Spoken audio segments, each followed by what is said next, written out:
Go ahead. All right, we're going to go ahead and get started. We may have a few more joining us in a few minutes. Good morning, everyone. I hope you're all doing well on this chilly Thursday. At least the sun is shining and there's not any rain in the forecast today. Thank you to Associate Dean Crittenden and VP Robertson for being with us this morning. I know y'all have been very, very busy with all of the companies that have decided to move to Sanford, which is exciting for us. So I wrote them in to coming to be with us this morning and share with us some more information on everything that's happening with them, especially changes. We had some requests about, what the outlook for our workforce is with COVID and how they're responding to that. So I'm going to go ahead and turn it over to you two to tell us all about what y'all been doing. Sure. Thanks, Erin. I appreciate it. And if there's specific questions that folks want addressed, if you want to throw them in the chat, we're happy to do that. We were kind of leaning into this one to do some framing up of what we're talking about when we talk about responses to the talent pipeline, and where specifically things like continuing education and other parts of short-term training fit into that scenario, and how we leverage the other resources of the institution. So we'd appreciate if there's something specific that you're not seeing. We just want to make sure that you have it just to put it in the chat, and we'll be happy to take care of that. For those of you who don't know me, and I think I'm starting to recognize names pretty much anymore, I am the Vice President, Margaret Robertson, the Vice President of Workforce Development here at the college. So I spend a lot of my time working with employers and then coming back to the college to talk to lots of different individuals, several of you who are on this call, about what it is that we can do, what are we doing, how do we strengthen that, or how do we maybe think differently about what we're doing to respond to workforce. If Felicia didn't know, you've been at Central for a while, but just a little bit about what your role is in case folks don't know. So as the Associate Dean of Workforce Development and Continuing Education, part of my responsibilities include helping to develop those programs that feed into the training pipeline. And so in terms of workforce development, I serve along with my team in a capacity to build and leverage the resources and opportunities that we have internally to meet the demand externally for our local businesses and our regional partners also. All right. So a little bit of level setting as to what do we talk about workforce development. It's one of those things where depending on who you talk to and in what context, it means a lot of different things. Are you talking to employers? Are you talking to workforce boards? Are you talking to colleges, individuals? That they kind of put a little bit of a spin on it. An umbrella version or an umbrella definition that tends to help me a little bit get my head wrapped around all of the things that it can mean is one that actually is coming out of the Federal Reserve. If you weren't aware, the Federal Reserve does a lot of things that really speak to workforce and how to impact the talent pipelines. It makes sense that our financial sectors are very interested in robust workforce, but they're really looking at what are the education, skill development, and improved access for employment and advancement in the labor market. So when I'm thinking about workforce and how we use all the tools we have within the college, within our communities, I'm thinking of it in this space of, education and skill development, and what can we do that improves that access? What are those things that we bring to bear that has impact on access to employment and advancement in the labor market? So it's not just about the first job. As many of you are aware, we have lots of students who are returning to us for any number of reasons to move forward within the labor market beyond the first job into the second, the fifth, or the sixth job, and they're building those skill sets. So I just kind of wanted to level that and make sure we're coming from the same place. You will see different definitions, and you'll work with different definitions depending on what you're working to achieve. But this is the one that I use a lot just to kind of ground my conversations. And then we want to tie things into what we're doing from a strategic perspective from the college. And so I wanted to pull this out. Just want to make sure if Linda Scaletti hears anything about this session that she's aware. We're using the strategic plan, and we've got it out here.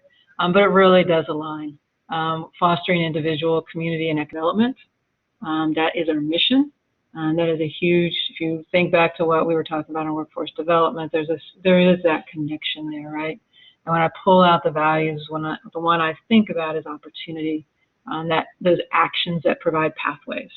What are we doing that provide those pathways for individuals to achieve those goals directly into the workforce, through us to the next thing that ultimately gets them into the workforce, all of those places where we're engaging. So if anybody sees Linda, you let her know, please. We involved in the strategic plan. So for today, when we're thinking about responding to workforce needs, we want to focus on some specific areas. So and the reason I want to put this in is everything that we do within the institution ultimately is speaking to workforce. Again, whether it's directly and we're working to get somebody that first job, they're coming back to us for a credential, they're coming through us through our transfer programs.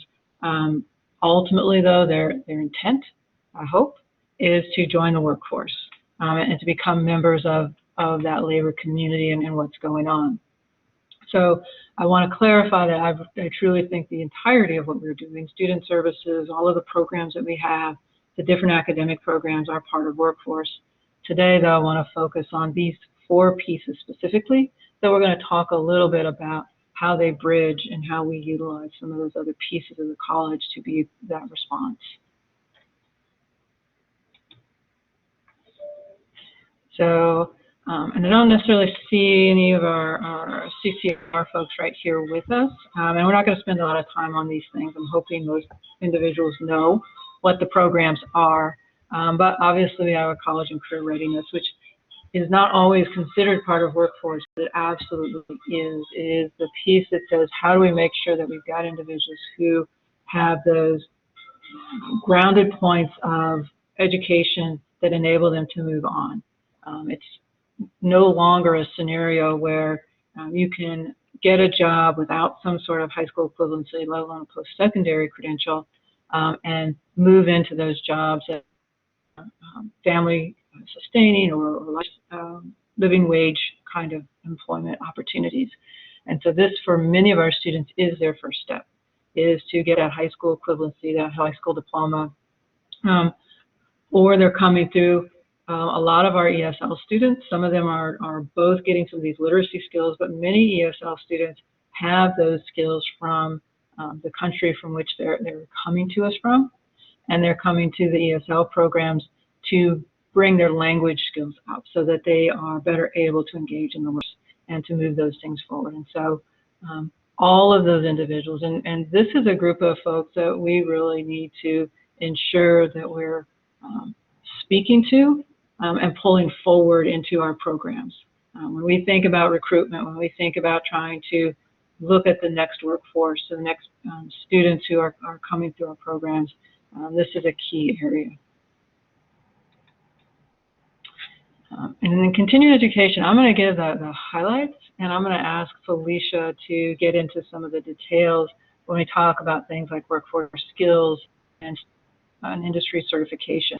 But at the highest level, what happens in continuing education is really focused on that short-term, really flexible training. How can we address something quickly when the demand is there? How can we start something up? Or how do we have something that's long-running, but always is looking into what needs to be adjusted or modified based on whether or not the employer is asking for it or a state credentialing entity is asking for it, is being able to really rapidly respond and make those adjustments to ensure that the training is occurring for that workforce to be able to engage. But I would ask Felicia, since this is her space, to give some more detail and get some information on this. So as Margaret said, what we're all about with continuing education is being flexible with our short-term training. And so when we think about workforce skills, we are thinking about those skills that will help advance our labor markets. And so if we take Lee County, for example, Lee County is very manufacturing heavy, right? And so when we start focusing on the various skills that we need to supply the workforce in the area, we think about what our partners need. And so just as an example, we have an apprenticeship with Caterpillar, and that apprenticeship is to help develop the skills with our younger students, CCP students, for them to help develop the skills that they would need to be successful in an environment at like Caterpillar. So they focus on welding, they focus on OSHA training and safety. When we start thinking about state and industry certifications, we can think about biowork in this particular space, right? So along with those certifications, what we are always trying to do is make sure that we respond in a timely manner to what the needs of the businesses are in our area and in our region. And then we do have a little that we do with entrepreneurship through the small business centers, because that also is a part of workforce development. We are able to assist people from the standpoint of getting started and moving forward to a sustainable business model. And one of the larger parts of what we have with continuing education is a focus on employability skills. And those of you who have been around for a while will remember the term HRD. And what HRD is all about is giving folks those soft skills that they need to advance and to move forward, and to also remain stable in the workforce. And so those are some of the things with continuing education that we focus on when we're talking about skilling our workforce and upskilling for new career goals. So thank you. And I think it's important to know that you can be getting those entry credentials like a biowork through short-term training, but we frequently will have individuals coming back who have been in the workforce and they're wanting to get the next credential to move forward in their jobs and take those next pieces on. And it really is, and not everyone understands or realizes necessarily, I guess the better term, the scope of what falls under continuing education, from healthcare and industry, manufacturing and construction, transportation. If you can think of a job where somebody needs to be able to pull some tangible components together to be able to do that job, there's likely something that is sitting over in continuing education where we can bring that forward to support. And we are looking to really consider how do we make CE more robust and more responsive to what's going on in the community with Felicia's help and with her team.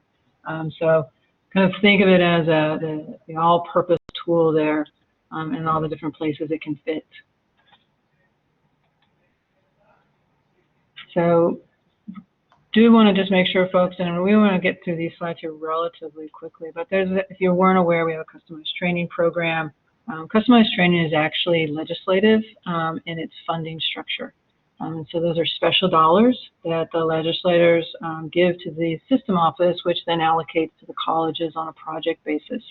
And what those dollars allow us to do is really support industry, so manufacturing industry specifically, that's really looking at new and expanding, or that's new, they're coming in new, or that's looking to expand or improve their existence within the state. So you get a little bit of an idea around job growth and investment of what we're doing here across the states, and then what we're doing here at Central Carolina. So in the last 2019 to 2020, you see some of those numbers.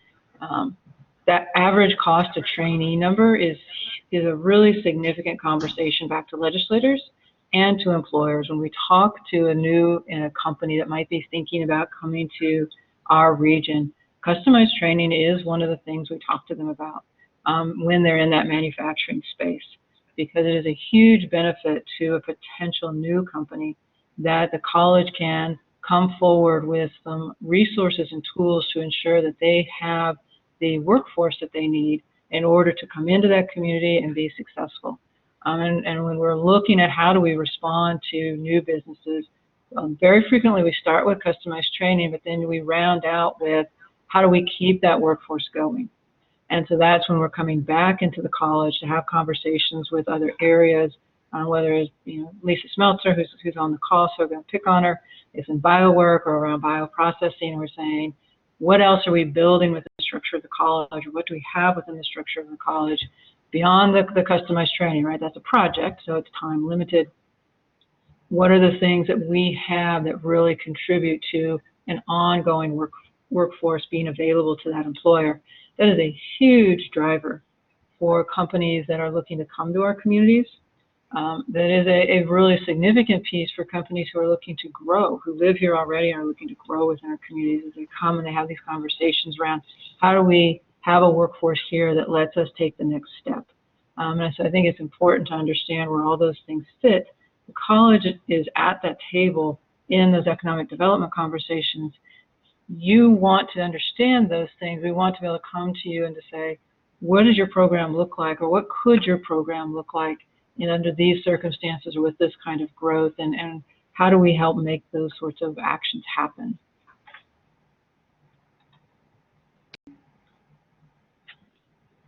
That's right, Lisa, everyone. So, yeah, so with, I'm sorry, Margaret. So No, as Margaret was saying with customized training, when we start thinking about the Small Business Center, some of the things that we are able to do there are really life-altering for a lot of our community members who have always been interested in starting their own businesses. We focus on entrepreneurial assessment, entrepreneurship and training, business plan development, sources of capital and loan preparation, marketing assistance, and a host of other things. And so what the Small Business Center does, and we have a representative in all 3 of our counties to focus on the Small Business Center. They are a driving force to help individuals start and remain in business. And then that's a great point. I think one of the things in the numbers you can see there are 22 startups being supported, 142 counseling clients. These are folks who are in our communities who have a small business and are looking to grow it, or they're looking to start that small business. We have some really great big employers in our community. We have Pfizer, we have CAT, we have, Mountain Air, we have Bunadam. I'm trying to think around the counties. But what's not always, front of mind is all of the smaller businesses that are within our community who are supported through the Small Business Center, but also need individuals who work for them. So small business is not just the 2-person mom and pop. Small businesses employ a lot of individuals. And so how do we also make sure we're speaking with them and understanding what their needs are? So that's just the highlights, right? So that's the programs that are in this kind of space of continuing education, short-term training. One day we'll get a term that really encapsulates what all of this means. Dr. Chapman and I, when we were at the system office, we used to say career credit, and that never gained any traction. We liked it, but we couldn't get any traction on it, so we'll keep working on it. But that's kind of the highlights of the programs that are underneath it and how they speak to what workforce is.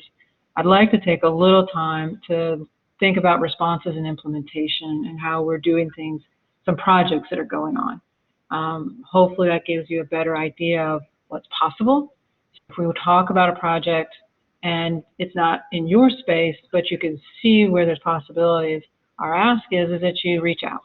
What's the next thing that we can be doing, the next place we can be responding things? Because you may be hearing it long before I do or Felicia does, because you're in that world. So what's the first thing we're doing is defining the need. And that's honestly putting the employers first. And there are an abundance of models. I've got a couple here. There are more than this. There are a lot of models out there that it's shifting away from the if you build it, they will come philosophy. Like we're going to build this, and an employer is going to come and say, hey, we need some folks that look like that it can do this job. And we say, well, we have this program, and hope that it kind of fits. And not that we ever really did that verbatim, but there was a little bit of this is what we have structure. And a lot of the conversation is now putting employers first in the middle, having them actually own the process. So when we think about talent pipeline management, it's actually driven by employers and as a group, not as a one-off. It's really challenging unless it's just a huge employer, but even there sometimes, to build something for a single entity.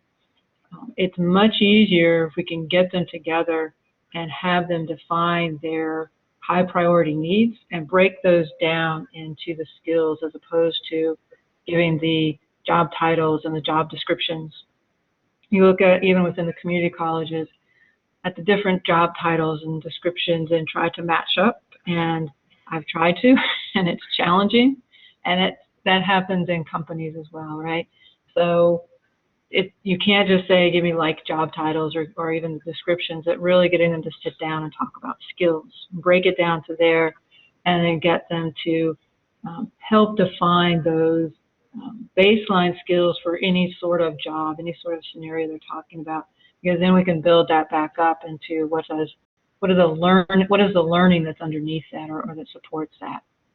And that's a lot of what talent pipeline is getting those employers, in all honesty, to do that front work. These others are actually very similar. They're just different models of bringing employers together with workforce boards, with colleges, with other entities to really think about what are the needs and what's the response look like. So next-gen partnerships, sector partnerships. CBIN employer engagement is one that some of our own Central Carolina folks threw at me the other week that I had not seen, and I wanted to include it. But it's another way of thinking about employer engagement. It's kind of specific around competency-based education sort of scenarios. But it's again putting that employer front and having that conversation.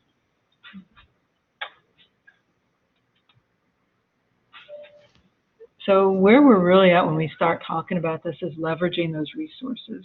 And this is kind of a messy way of thinking through things, but I think it's what Felicia and I were talking about earlier is all the different ways individuals can come in, and there's more bubbles than that. This was just a graphic I happened to find it, at least attempted to get to the space.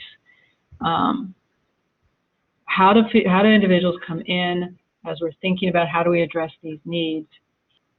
And is that training around workforce, kind of that certificate space, that short-term training space? Is it a degree or kind of thing? What are all the different places? Is it apprenticeship? But the next level out, what you'll notice is the lines keep coming back in and around. And that's the point when we talk about these partnerships with employers. It's not about designing a course or a thing. It's beginning to get them to think about all of the careers that they have and how all those pieces then start to build on each other, right? So that it's not about the singular thing, but it's about how you create the path for all the different ways students can come to us and through us to the next thing.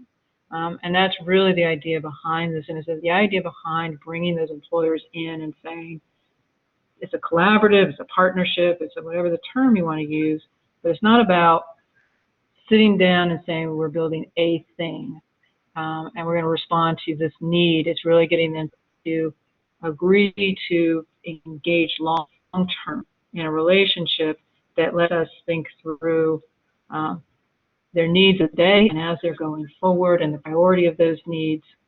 They may have a huge pain point today. They also have another pain point. They just want to focus on this one first, but then they want to think about the next one. They might be related. It might be a scenario where you could create something and then give them those spaces to think through, does an apprenticeship work, or does some other ways of supporting the additional education to fill that middle skill job from those entry jobs. That's part of this conversation.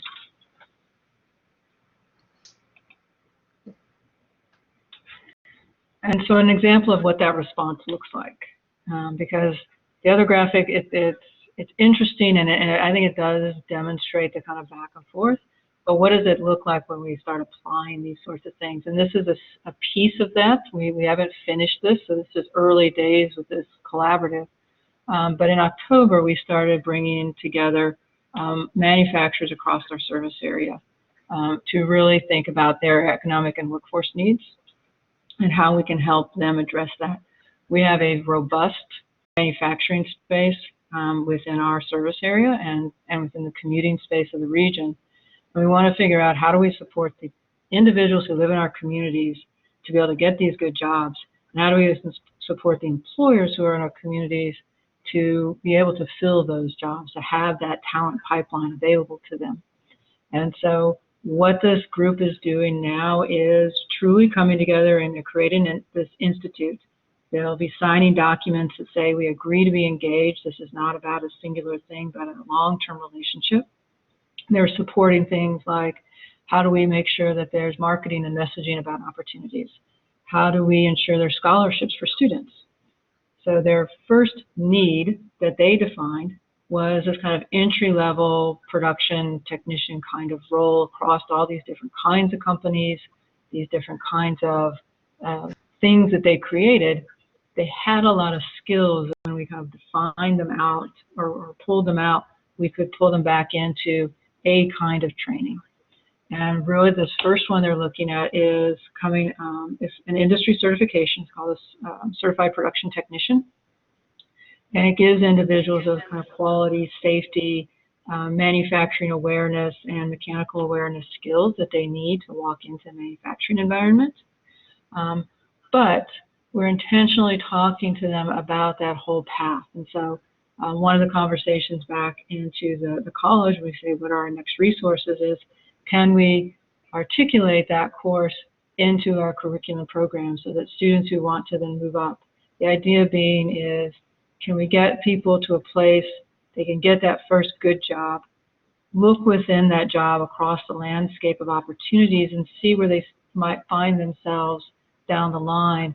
And we then are there within the collaborative to support the company and the student in filling that need for both the student to progress forward and the employer who needs somebody with those next advanced skills. And so being very intentional. So what you see there is all the ways that students can come to us. They can get jobs directly from this particular program, but they can also go into the next learning through the college on day, as soon as they finish. They can go get a job as well, and then go back and get some additional learning or training and experiences. The idea again being is that whole pathway of opportunities for the student and for the employer. So the Institute started in October with the first conversations. We've gotten to the place where we're defining rules and the ability for the employers to really support students. And we're starting the internal conversations on making sure the articulations are there and that we can support students along that space. And our goal is in the latter part of this spring to start the first classes and really start building that pipeline for this industry. Now, that's going to be great and that's a success. But the next level of success is to keep this group thinking forward about the next priority need they have. And how do we help them respond to the next priority need and get that built up and continue to move this forward. We want to be the first place that our companies come to when they're thinking about workforce. We may not always be the ultimate answer. We want to be part of the solution. We definitely want to be at the table. So when we talk about access and support, so you think about what we're doing with that collaborative, we are working on articulation. So how does that short-term training that leads to an industry credential equate into learning that can be validated for a student moving on to a degree? So they don't have to do it again, right? We don't want students to have to repeat learning for reasons for which we can't point to something that says this is why you need to do it. Right? If you didn't learn it or we can't validate it, that's one thing. But if you did learn it and we can validate it, we don't want students to have to do that again. that is different than parallel courses. Articulation is when we're really in our infrastructure saying this and this are the same, and we're going to support students being able to walk that over, and we work with the registrar and all the transcripting fun. Parallel courses are a little different, and Felicia will have some examples on where we've been really successful with that. But parallel courses really are about leveraging resources and being able to address student needs as well. So think of limited resources. I think of limited equipment, limited qualified instructors, and limited students. These are all resources. And any one of those levers that's not in play can make it challenging, whether we're talking curriculum or short-term training, to offer courses in a sustainable way. And so are there opportunities when the learning the student wants is the same, but maybe the student objectives are different, right? You've got students who want to get the degree, and then sometimes we have students who want skills in that pocket of learning, and then they want to take those out and do something else in the workforce with them. They might come back to us and seek that degree, but in that moment they're looking for that specific thing. And Felicia, I know you've got some examples about that. Right. So some of the areas where we've been most successful with parallel courses are with our HVAC program, right? So that is a very specialized area, and we can't afford the equipment to have in several locations. So we've been very successful with HVAC. We've been very successful with some of our construction classes in Chatham County as parallel courses. And again, when we have limited instructors and limited resources, a parallel class is an option for us. And so just to give you an overview of what that looks like, Scott, I'm going to pick on you. Let's say Scott is teaching Build Homes 101, and we have 5 students who are interested, but they are not curriculum students. They're interested, but they're continuing education students. So the simple process is that I write a contract for Scott, and the students who are interested on the continuing education side, they are able to join the class as a continuing ed student without having to go through the whole process of applying for admissions to the college. And that way we're able to capitalize on students first, right? If you're thinking of parallel courses as an entry point, Chef Ham with culinary is really good about using his courses, his curriculum courses as entry points.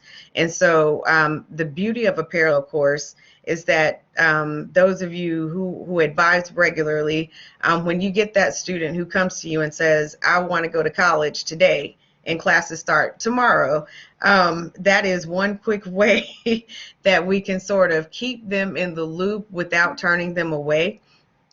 We have done that with American Sign Language. Scott, thank you for bringing that up. And again, a few years back, Scott came to me with an idea of building an American Sign Language class.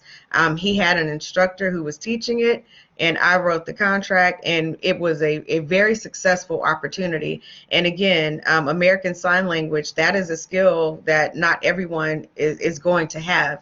So when we think about where parallel classes make sense, they make sense in those areas where there's a special skill or specialized pieces of equipment and limited staff and or resources to support them both. So I think using them and where it makes sense is a really great way to respond to Felicia's point to the student, and it's good use of our resources. So again, we want everything to be, we want our courses that we're running, whether it's in curriculum or in continuing education, to be sustainable, to be able for the college to do them, right? So there's a lot of things that we do where sometimes it's like we're doing it because it's the right thing to do, but at the end of the day, we still need to do things in a way that is fiscally sound. We're channeling Dr. Price here in order to make that go far. But both articulation and parallel courses have roles, and we just want to think through which one makes sense in a particular scenario and how do we best use those. And that's part of the intentional design. That also goes back to the model we're using with the manufacturing collaborative. We are intentionally thinking through with those employers the first jobs and the next jobs, and what are the structures we want to put in place to think through that. The other really good example with that, and to pick on Lisa Smeltzer again, is in our biowork space. So you think about, we're building up that whole, or Lisa is building up that whole bioprocessing program and getting that really foundational within the institution.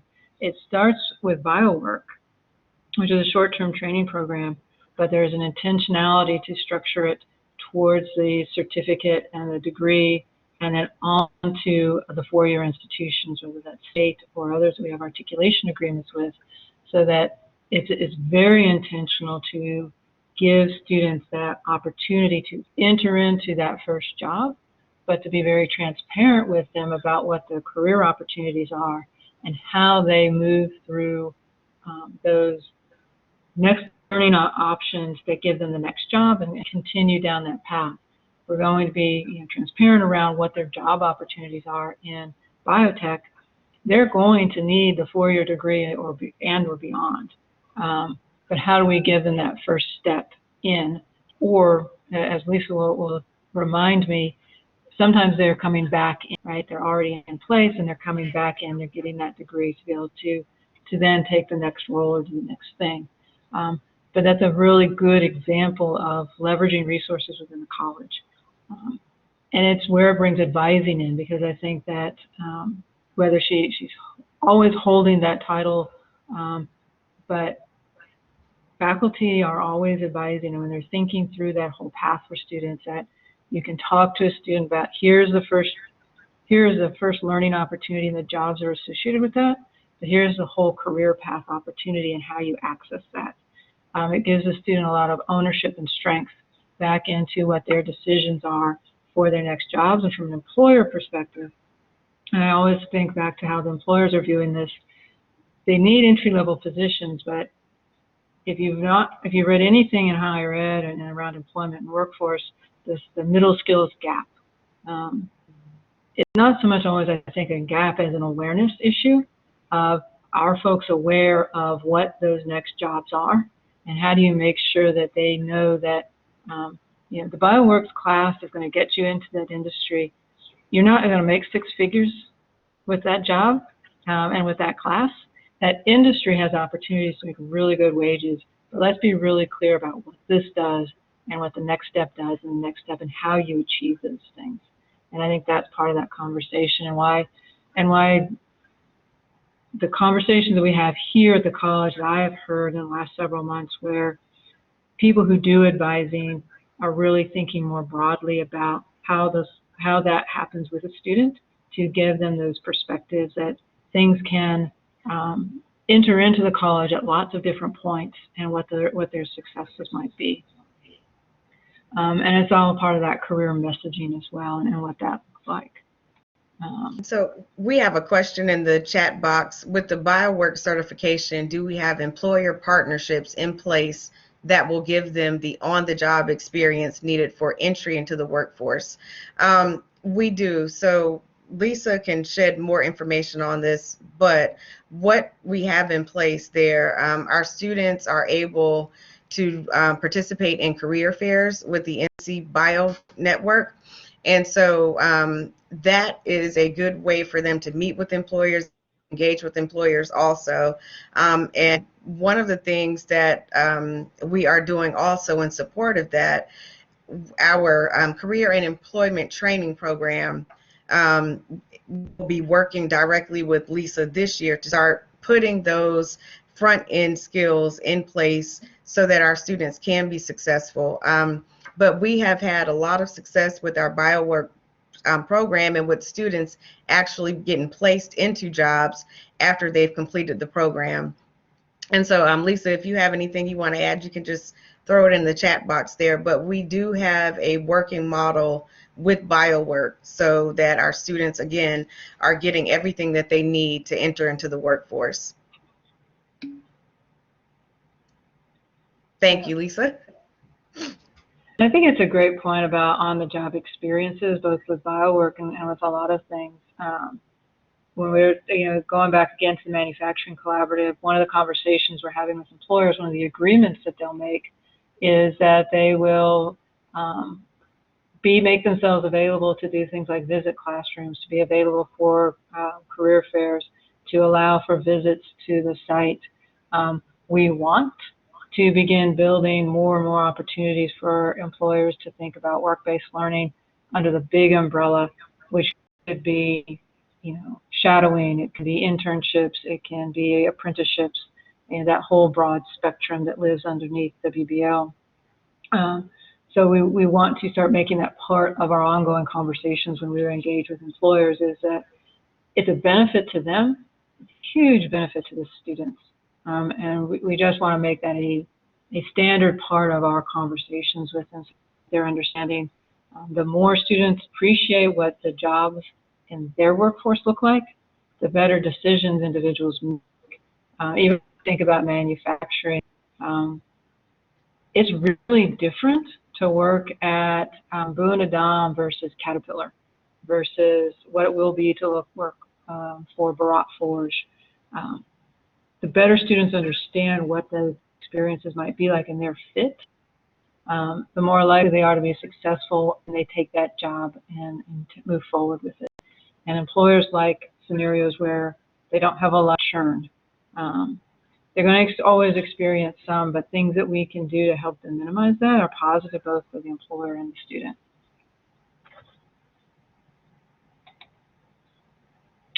So what are some other things that we've been talking about? So yesterday, one of the questions during the town hall was, what are the jobs that are in the area?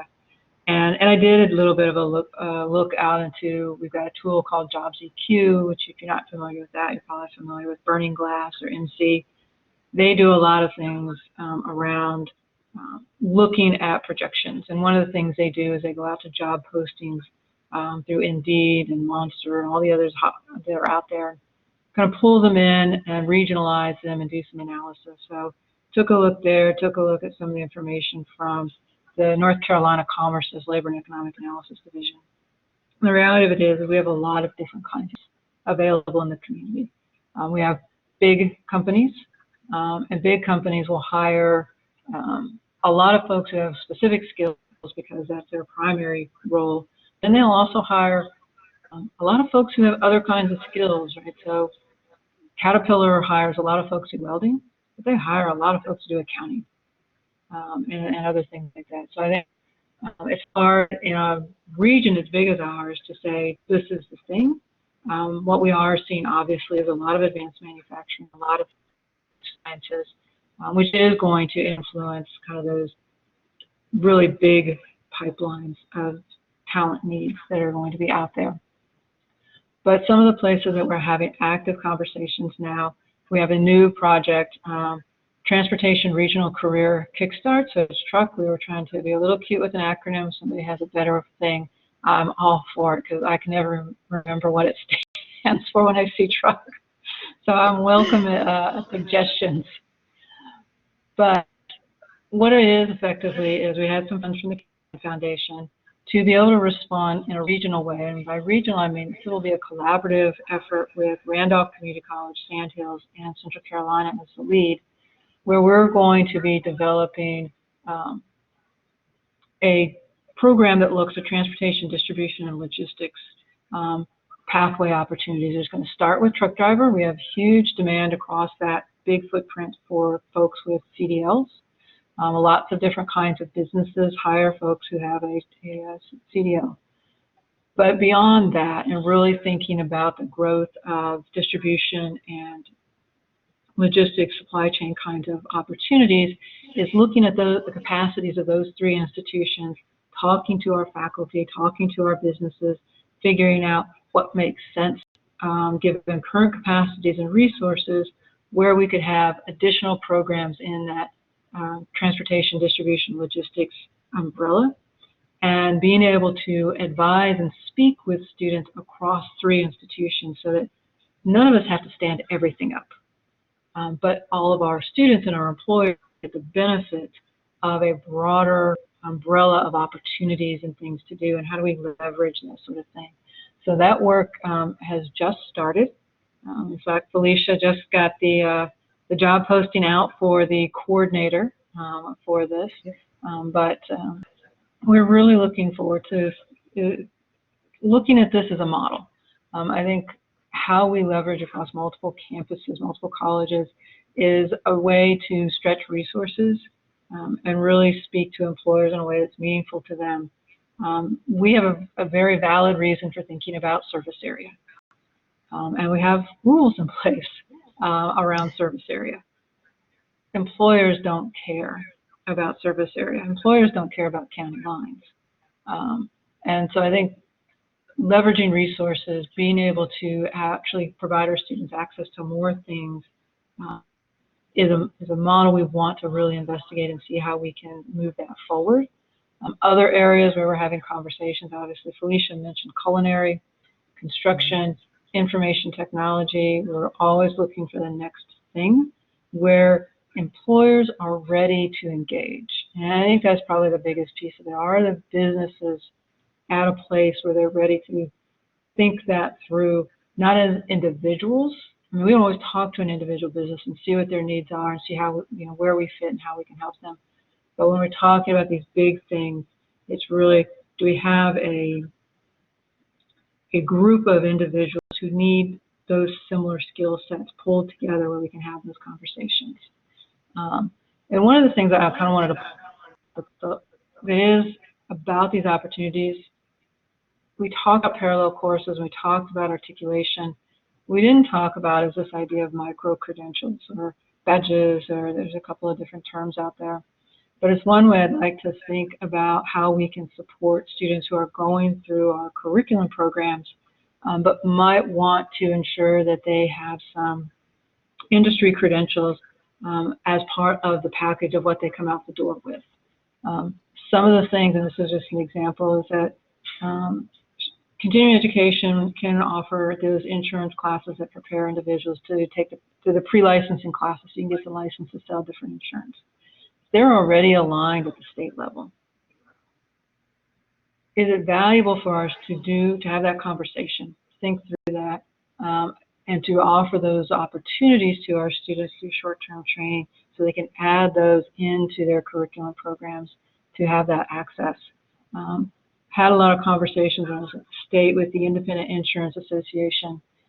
They have articulated a really significant need for people who want to get into that business, who want to be entrepreneurs because they want to own their own small business, or they're looking to move into a bank or someplace where those credentials might be useful to them to be able to move forward.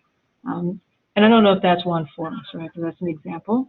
But it's a conversation I'd like us to be able to have to think through where can we add value into our existing programs by providing students opportunities for additional credentials that they can walk out the door with.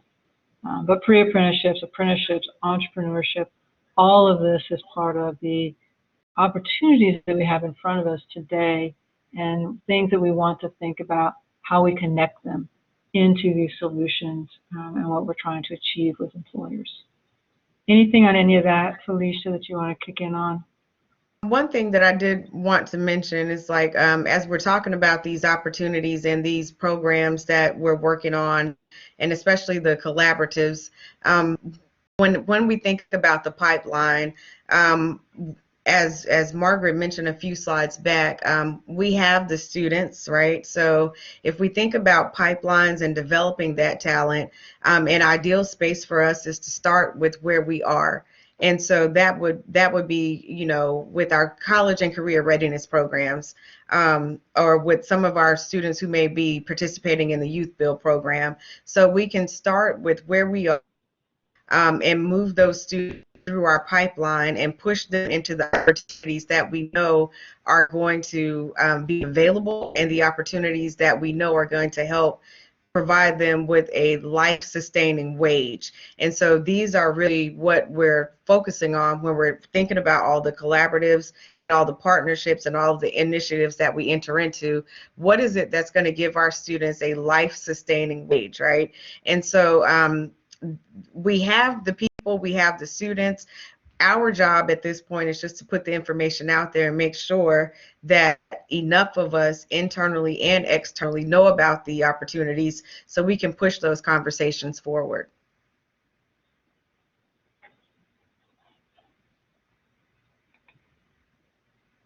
So we've got a ton of resources, and we just want to kind of pull these forward. Some of them you use a lot, and some of them you may not be as aware of. Obviously, we've got Triangle South Workforce Development Board here with the college. We can't emphasize enough how much they are a resource for students who need some skills in order to be able to get into that next job, to be able to ensure that we're aware of the resources that Roz and her team bring into the conversation, what they can provide to support students, all of those sorts of things. I think, I don't know that everybody knows everything that Roz has within her shop, and that may be a future session, is to be able to provide that voice so that we know that how students can use those resources and how they can align with being able to make sure that these pathway conversations are front of mind when we're working with individuals. Obviously, employers and associations. So great, Roz. So Erin, we've got you your next session. We're ready to go. But the employers and associations. So I kind of want to get back to, they're a huge resource. You know, I'm out with businesses a lot. Kathy Swindell, who runs customized training, is out with businesses a lot. Christina Piard, who just joined our team as the Director of Corporate Engagement, I think she's on here with us. She's just joined. She's going to be out with businesses a lot. So we're trying to be in there. Felicia and her team talk to companies and employers a lot. But I think a lot of our Central Carolina family talks to employers a lot. You've got advisory boards, you've got other opportunities. When you're having those conversations, anything that you can bring back, any sort of information that says, hey, I'm hearing this, I've heard it in 3 places, maybe this is a good place to start a conversation. Not everything will end up in a big project, but I think the more information we have, the more ability we're able to say, how does that fit, or can we be at that table? Puts us in a better position to be responsive to our employers and to create the infrastructure for our students to be successful. And so as you're engaging with employers and different associations, keep that in mind and kind of put that away. If there's an opportunity to have that conversation, I'd love to do that. Obviously, the system office is a resource. Sometimes, I can say it, I was there, but feel that way. But it is, and I truly want to see all colleges be successful. If there's a means of navigating through the system office that we need to take a look at, I think we have some opportunities to have those kind of discussions with them as well. There's other pieces in there, whether it's a Small Business Technology Development Center, the Rural Center. Our counties qualify to look at what kind of things the rural centers can support us with. EDP&C is a part of that economic development conversation. And where does that fit into everything? And I think that's really, I think the next slide is just, are there questions? And we've got a couple of minutes here if someone has some questions. Felicia, if there's anything else that you'd like to jump in with. Okay, so we have a question. How has COVID affected your program as far as businesses are concerned? And by this, I mean, with the unemployment being so high and so many businesses closing, have your partnerships suffered? So Barbara, we have experienced a little bit of a decline. But the good thing is what we're starting to see right now, since we've been in a COVID situation for over a year now, or right at a year, we are starting to see businesses and individuals trying to come back. Our partners are still in need. They are constantly seeking the employees that they need. But again, we have had some local businesses to close. And from that standpoint, this is where Rosalind's team becomes so important. When we have those kinds of situations, we'll go into what is called a rapid response. And Rosalind and her team will work with various companies and the employees that are being laid off or displaced to try to place them into alternative situations for work and moving forward. So, and I would say that we have had businesses that have moved or have shut lines here recently. So Magneti Morelli, I know is probably top of mind for a lot of folks, GKN. But we've also had a lot of new businesses coming in. So I think there's some balance there around what's coming in that's new, and what might be leaving. What Felicia was referencing and what Roz's team is really doing is helping to ensure that the individuals who might be impacted by a Morelli or a GKN activity can find the next job. And in many cases, the employers that we have are looking to bring those individuals in already, right? Even before the GKN is necessarily prepared to let them go, there's employers who are looking to bring them on. So there is some balance there. And so, but there has been an impact, obviously. And I think part of that is also individuals' willingness to re-enter into the workforce because of all sorts of reasons. Homeschool kind of scenarios still happening, childcare situations, all of those sorts of things are impacting individuals' consideration. And so I think that goes into the equation as well. We had a hand. Ashley, did you have a question you wanted to ask? Yeah, hi, good morning. Good morning. Awesome information. So I am a counselor with the Job Corps Scholars Program here at CCCC.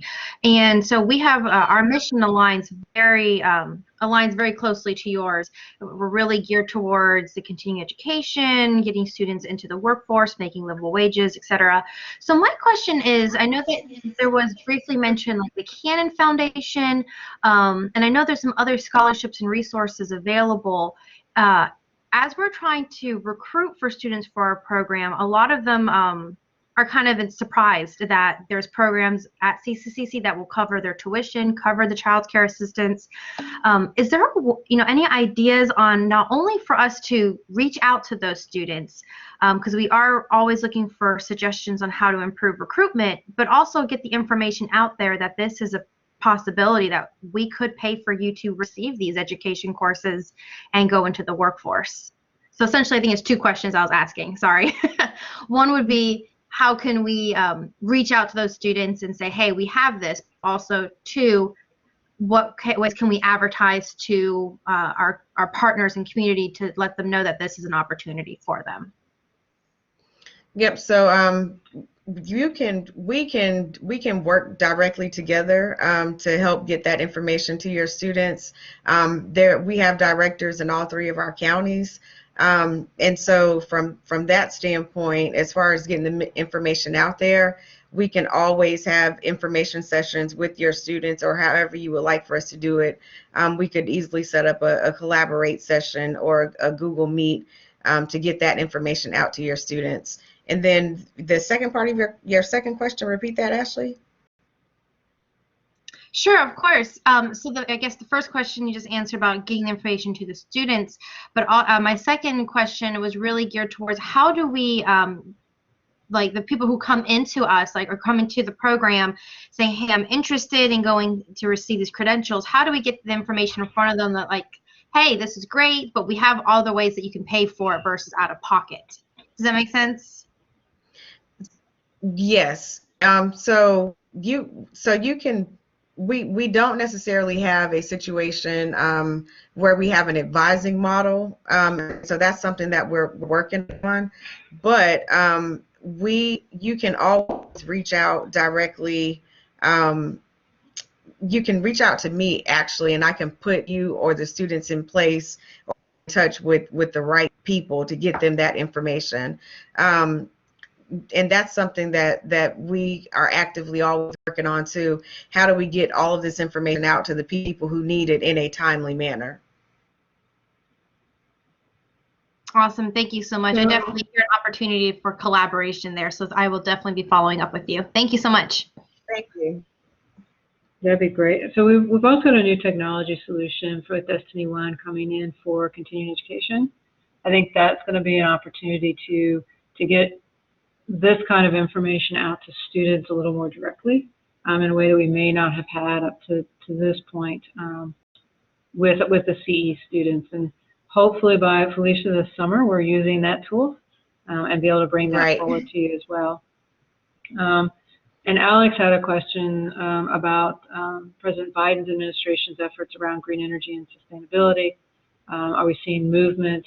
So Alex, obviously we've got a sustainability program in Chatham County, and have long had programs there, not as much now, I think, around biofuels specifically, but around, you know, the whole green sustainable space.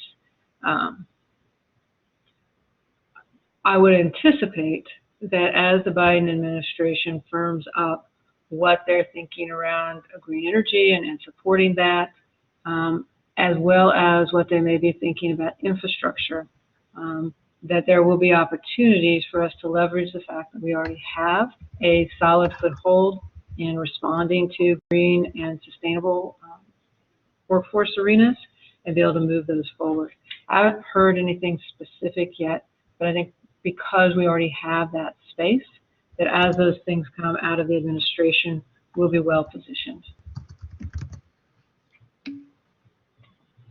And Ari, to Ari's point about the Job Corps Scholars Program, if you all have any information, the easiest touch point for us is with our registration staff. And so if you all have information that you can share about what Job Corps Scholars is offering, I can make sure that our registration staff have that information, and those would be the best touch points for us. Because our registration staff, our frontline folks, are the ones who are going to be answering the phones and responding to emails more so than the rest of us. So the more we can have to distribute to them, the better we can push this information out to everyone.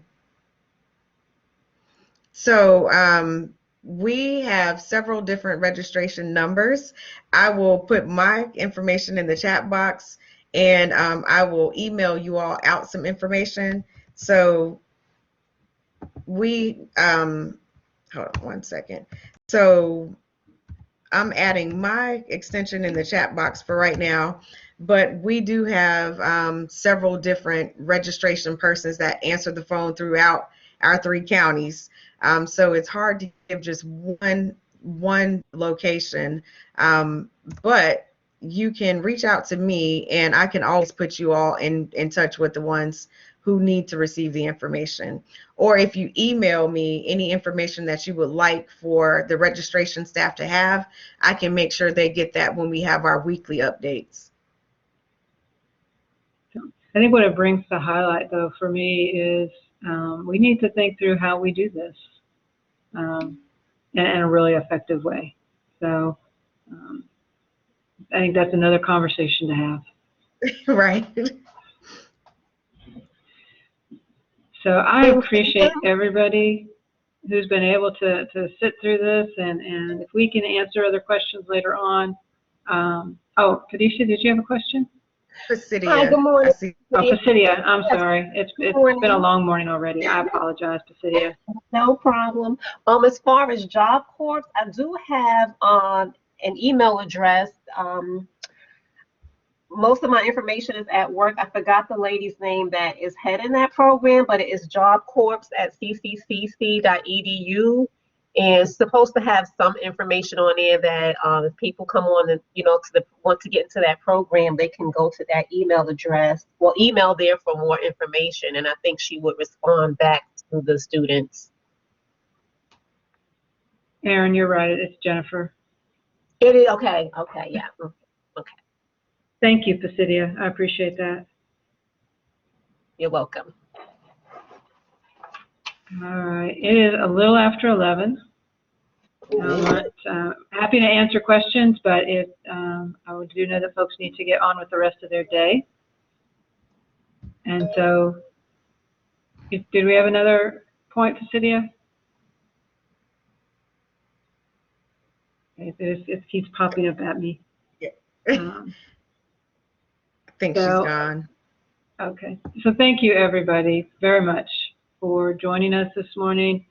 Please feel free to reach out to Felicia for questions around anything in continuing education at large. If there's something I can help with or a conversation that you think we need to have around workforce and economic development, please shoot me an email. I'd love to have that discussion. So, and Erin, thank you very much. Thank you both for providing all this information. And if there's any other, y'all covered a lot of information today. So if there's anything that the attendees want to dive more into, if y'all want to reach out to me and maybe we can coordinate something with Roz or either of you in the future.